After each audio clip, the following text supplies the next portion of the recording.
एक तो ये है कि हमारे पास बुक है, उसको हम ऐसे करके पढ़ते चलेंगे। एक ये होता है कि हम ऑब्जर्वेशन से ऑब्जर्व किए और फिर उसको अपने से क्वेश्चन पूछे। क्वेश्चन पूछने के बाद क्या मुझे, इसको क्या कहते हैं, अवेयरनेस और क्यूरियोसिटी। आपके अंदर अवेयरनेस है, कुछ देखते हैं तो उसको मतलब थिंक करते हैं, लॉजिक लगाते हैं, और पता है तो ठीक है, अदरवाइज कुछ जानने की कोशिश करता है। एक ये होता है कि आपको एक बुक दे दिया गया, आप पढ़ लिए, बस आपका उसके अंदर जो भी फैक्ट है, जो भी चीज़ है, जो भी नॉलेज है, वो आपको पता है। अदरवाइज अपना क्वेश्चन करने की आपके अंदर वो क्यूरियोसिटी ही नहीं है। जैसे कि बता दिया गया कि मान लीजिए कि 70 अर्थ के ऊपर 71% वाटर है और 29% ही लैंड मास है, तो आप ये पढ़ लिए, बस ये हो गया फैक्ट। अदरवाइज आप ये ही क्यों 71% क्यों है भाई, 50-50 क्यों नहीं हुआ, और यदि 50-50 होता तो क्या होता, मतलब इस तरह के कह सकते हैं एक क्रिटिकल एनालिसिस आप कर रहे हैं कि नहीं, एक ये भी तरीका होता है। तो हम उसी तरीके से एक चीज़ मतलब देखने की कोशिश कर रहे हैं एक टॉपिक को। जैसे कि मान लीजिए ये एग्रीकल्चर है, एग्रीकल्चर यदि हम स्टार्ट करते हैं, तो एक तो ठीक है जब भाई हमारे पास 5-10 चीज़ है, डाटा है, ये है, वो डेटा है, ये बुक है, ये दे रखा है, ऐसे होता है, ऐसे होता है, उसको पढ़ एक पढ़ लिए, फिर उसको हम भाई मैं जान गया उसके बारे में। एक चीज़ ये होता है। दूसरा चीज़ ये होता है कि जब भाई हम देखने की कोशिश करते हैं कि जैसे ही एग्रीकल्चर वर्ड हमारे दिमाग में आया, या कृषि कृषि जैसे ही हमारे दिमाग में आया, तो हमारे दिमाग में क्या इमेज क्या होगा, क्या माइंड में क्या इमेज बना। इमेज तो यही बना, इमेज क्या बना जब भाई एक क्या होगा, एक ऐसे करके एक एग्रीकल्चरल लैंड होगा, फार्मिंग फील्ड होगा, उसमें ये पौधे लगे होंगे, ठीक। और उसके बाद ये पौधे इसको मतलब इसको इस प्लांट को जब इसको जब इसका मतलब टाइम हो जाएगा, जब इसकी कटाई का सीजन आएगा तो इसका कटिंग किया जाएगा। इसका हार्वेस्टिंग होने के बाद है, या तो हम सेल्फ यूज के लिए रखें खाने के लिए, या मार्केट में बेच देंगे, यही चीज़ है। तो मतलब पूरे एग्रीकल्चर को हम ऐसे करके एक इमेज ये हो गया।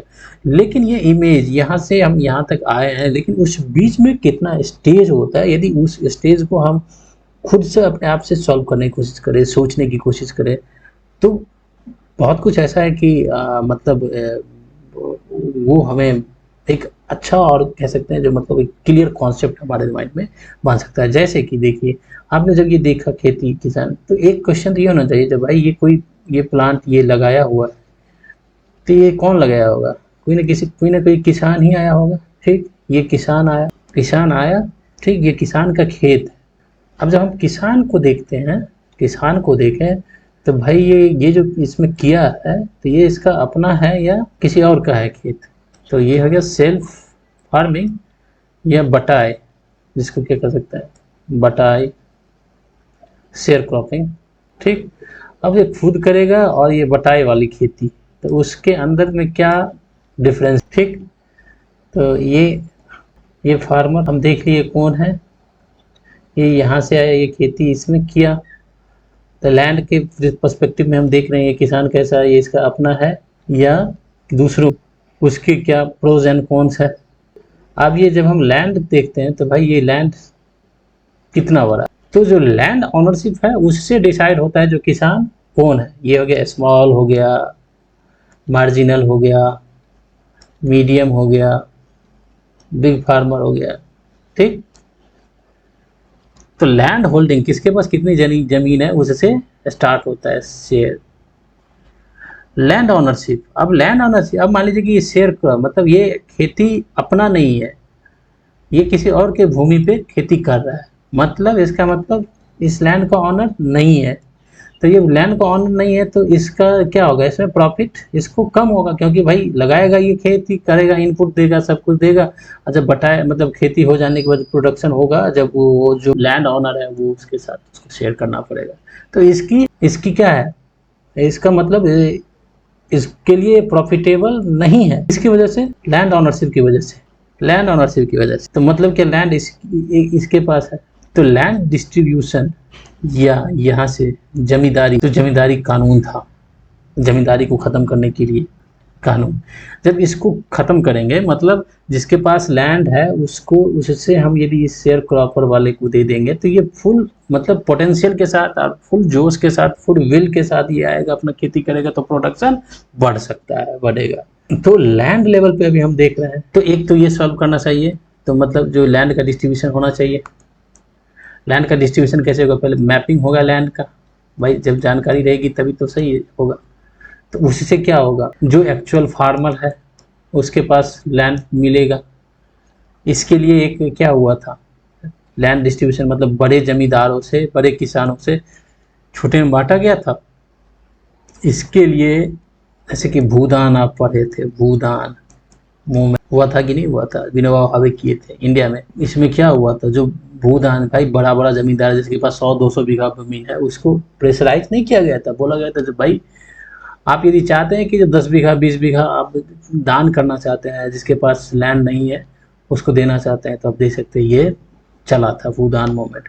दूसरा एक लैंड सीलिंग गवर्नमेंट ने लगाया था, लाया था। लैंड सीलिंग मतलब भाई एक लिमिटेशन लगा दिया, जब भाई एक व्यक्ति पर पर्सन पे लगा दिया गया कि ये इतना हेक्टेयर लैंड होना चाहिए, ठीक। लैंड सीलिंग हो गया, जिसको क्या बोलते हैं, हदबंदी। किसके लिए आ रहा है ये आ रहा है किसके लिए? लैंड ऑनरशिप के लिए। क्योंकि जब लैंड ऑनरशिप चेंज होगा तो प्रोडक्टिविटी बढ़ेगी, उसके पास खेती का प्रोडक्टिविटी बढ़ेगा, उसके पास उसके लाइफ स्टाइल बढ़ेगा, उसकी इनकम बढ़ेगा, इनकम बढ़ेगा। अब एक किसान है, इसकी यदि पास लैंड होगा तो उसकी प्रोडक्टिविटी बढ़ेगी, उसका इनकम बढ़ेगा, इनकम बढ़ेगा तो उसका लाइफ स्टाइल बढ़ेगा, लिविंग स्टैंडर्ड उसका अच्छा होगा। तो जो डिस्पैरिटी है वो क्या हो जाएगी, ऑब्वियसली कम होगी। सोशल डिस्पैरिटी कम होगी, इकोनॉमिक डिस्पैरिटी कम होगी। सोशल डिस्पैरिटी भी यदि नहीं भी कम हो तो इकोनॉमिक डिस्पैरिटी तो कम होगी। तो मतलब एक तरह से ये है इकोनॉमिक एम्पावरमेंट करने के लिए किया गया था। चलिए, तो हम ये देख लिए, उसमें फिर देखा जाएगा जब हम डिटेल कभी एक पर्टिकुलर उस टॉपिक को पढ़ेंगे तो उसमें हम देखेंगे कि जो शेयर क्रॉपर है उसका क्या क्या प्रॉब्लम है। अब प्रॉब्लम ही देखो ना यार, ये देखें कि ये इसको सीड्स कहाँ से लाएगा, ये कहाँ से लाएगा, मतलब इरिगेशन का फैसिलिटी कहाँ से लाएगा, फाइनेंस कहाँ से लाएगा, लॉस मान लो कि मतलब मानसून फेल कर गया, कोई तरह की कोई डिजीज लग गया मतलब फार्म फील्ड में, खेती में, तो वो उसका तो सब कुछ खत्म हो गया। तो इसको फिर सॉल्व करने के लिए क्या क्या होना चाहिए, लैंड का ऑनरशिप देनी चाहिए, ठीक।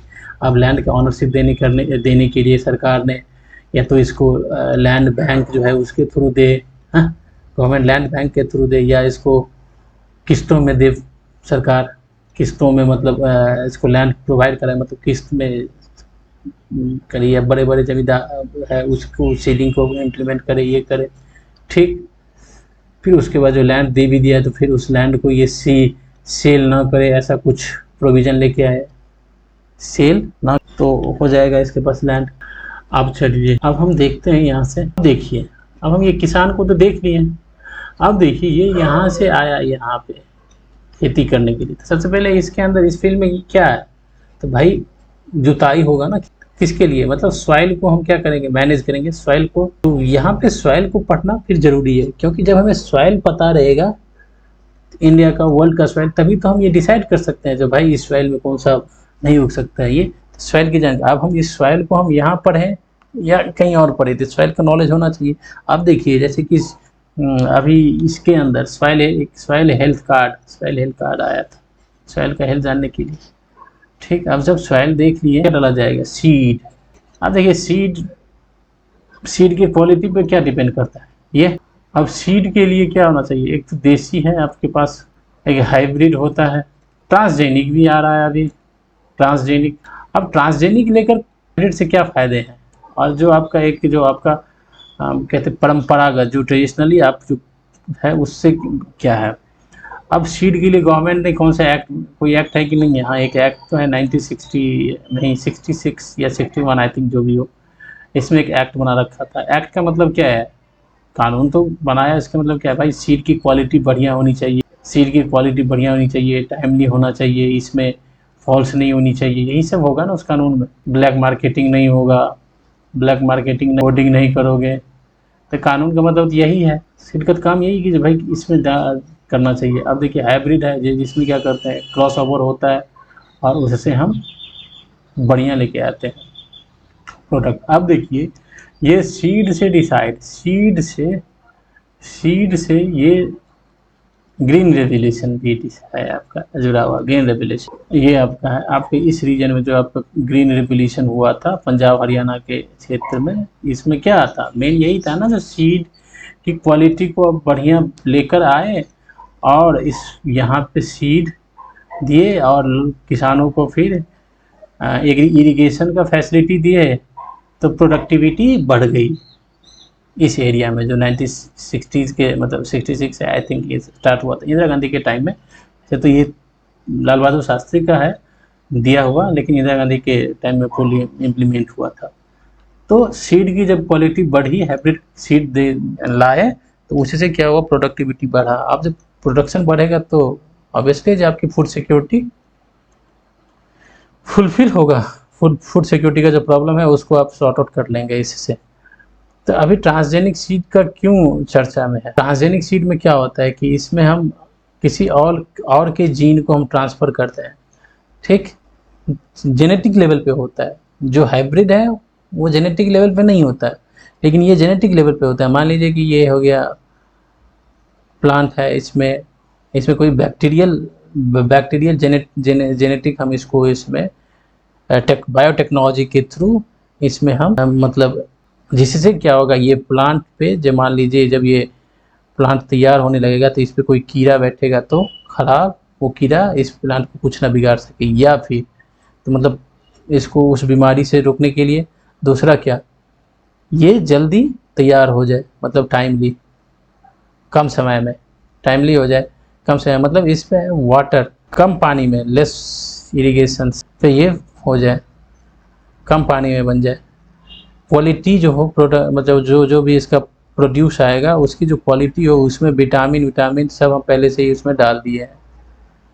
तो ये सब करके आपको देखने में तो सही लग रहा है, लेकिन अभी तक जो है इसमें बहुत सारा कंट्रोवर्सी भी स्टार्ट होता है, क्योंकि आप जब किसी बैक्टीरियल या किसी और स्पेसीज का जीन डाल रहे हैं इसके अंदर, तो इसको फिर लाइफ के ऊपर, ह्यूमन लाइफ पे क्या इसका इफेक्ट पड़ेगा, क्या उसका फील्ड ट्रायल हुआ है कि नहीं हुआ है। तो इंडिया में इसको मतलब फाइनल करने के लिए एक है genetic engineering appraisal committee GEAC, जो ministry of environment forest climate change इसके अंदर आता है, वो स्टडी करता है तो भाई एक पूरा स्टडी मतलब क्या, इकोलॉजिकल स्टडी देखता है, बायोडाइवर्सिटी स्टडी करके देखता है, फिर उसका देखते हैं जो इसके ह्यूमन लाइफ पे मेडिकल टीम मेडिकल स्टडी करते हैं। उसके बाद जब इसको क्लियरेंस मिलता है GEC के बाद, तब जाके ये कर सकता है। लेकिन इंडिया में एक अभी मास्टर धारा की जो सरसों का था वो जेनेटिक, उसको भी नहीं मिला, सुप्रीम कोर्ट में केस चला गया, अभी उसको भी नहीं मिला। तो अभी ये उसी स्टेज में है। सोयाबीन का अदर वर्ल्ड के अदर कंट्री में तो की जा रही है, या अमेरिका में ये ब्राज़ील से में की जाती है।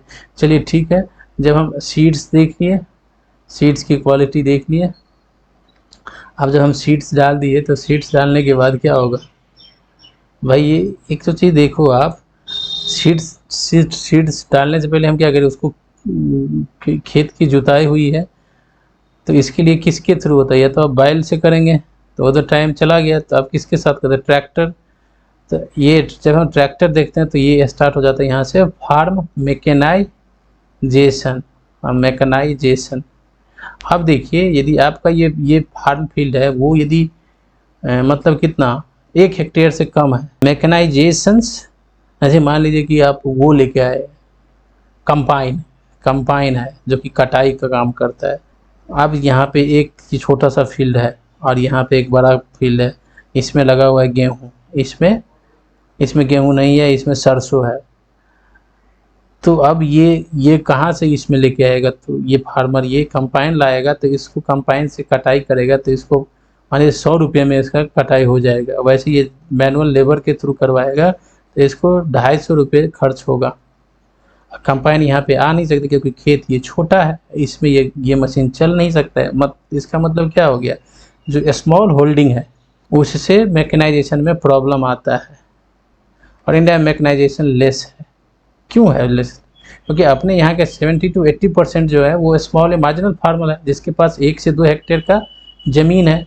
ठीक, तो इसको दूर करने के लिए क्या करनी चाहिए? इसको दूर करने के लिए या तो आप कंसोलिडेशन ऑफ द लैंड को यदि आप कंसोलिडेशन करते हैं, जिसको चकबंदी कंसोलिडेशन, ऐसे कि लैंड कंसोलिडेशन या चकबंदी, जो चकबंदी है बंदी। अब जैसे कि मान लो यहाँ पे 1 हेक्टेयर का लैंड है, यहाँ पे 1 हेक्टेयर का लैंड है, 1 हेक्टेयर का लैंड है, 1 हेक्टेयर का लैंड है, 1 हेक्टेयर का लैंड है, इस सब को मिलाकर तो ये कितना हो गया भाई? 5 हेक्टेयर हो गया, 5 हेक्टेयर हो गया। तो इसे हम यदि कोऑपरेटिव फार्मिंग का आगे बढ़ा सकते हैं। रशियन मॉडल है, इंडिया में भी बहुत बार एम्प्लॉय हुआ है। तो इससे क्या होगा? मैकेनाइजेशंस बढ़िया होगा, तो इसके अंदर क्या प्रोडक्टिविटी बढ़ जाएगी और वेस्टेज ऑफ लेबर नहीं होगा, इफिशियंसी आ जाएगी। तो आप जब डिटेल पढ़ेंगे तो कोऑपरेटिव फार्मिंग का क्या इसका ये है, बस जिस्ट में बता रहे हैं, ये कर सकते हैं। तो मैकेनाइजेशन इंडिया के अंदर कितना है? 40% productivity mechanization proportional to land holding, land size. तब मैकेनाइजेशन करने के लिए हमें क्या करना पड़ेगा भाई? ऐसे ही तो नहीं हो जाएगा। इसके लिए जो इंडस्ट्री है, जो मैन्युफैक्चरिंग है, जो मशीन टूल्स बनाता है, उसमें भी तो इन्वेस्टमेंट जरूरत पड़ेगी। ऐसी तो नहीं हवा में तो नहीं चल जाएगा। ये तो सारा हम जापान और अमेरिका से तो नहीं मंगाएंगे। तो यहाँ पे इंडस्ट्रियल डेवलपमेंट, जो इंडस्ट्री वो है जो एग्रीकल्चर टूल्स बनाता है, वो उसके डेवलपमेंट, उसके अंदर इन्वेस्टमेंट, उसके अंदर production related to farm mechanization, related to agriculture production related to quality of living standard and living standard related to social. हम देखेंगे नेक्स्ट में, और हम